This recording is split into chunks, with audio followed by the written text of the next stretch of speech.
Ayətullah Şəhid Xamneyə yaraşan da elə bu idi. Ayətullah Şəhid Xamneyi, bizim bir şəhidimiz vardı, adını çəkmirəm, çəksəm çünki siləcəklər bunu. Qasım idi adı, bilirsiniz, şəhid. Tanıyırsınız.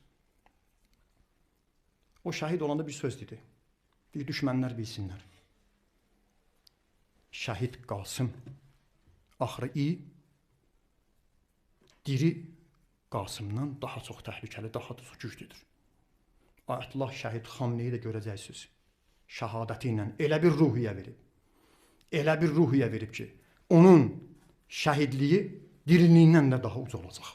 Hələ neçə ay bundan qabaq bir şey oxumuşdum. Bir Yəhudi hərbiçi İsrail ordusunda xidmət edib, əlbəttə sonradan etiraz edib, vicdanlı adamdır, çıxıb indi Almaniyada yaşayır. Bəli. Adı da Alon Mizrahidir. Deyir ki, hələ ağa sağ olanda deyib bu sözü. Deyir ki, Xamneyi, onun ifadəsini deyirəm, Xamneyi hal-hazırda əsrimizin, zamanəmizin Che Guevara'sına çevrilməkdədir. Ernesto Che Guevara eşitmişsiniz də?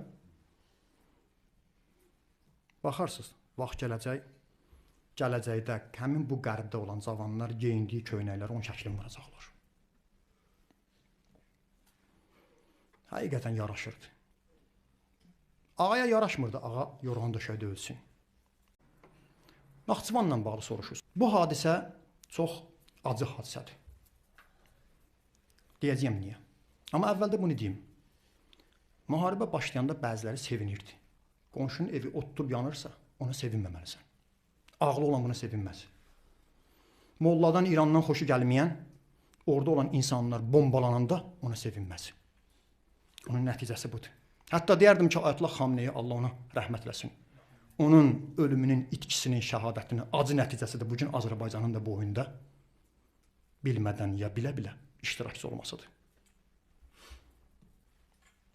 Bir videoda qulaq astım ki, bir hərbiçi deyib ki, çox şübhəli argumentlər var. Bir də budur ki, həmin vaxtı Naxçıvan tərəfdə kimin boyunaymış, kimin vəzifəsi havada müdafiə sistemi qorumamış, söndürüblər.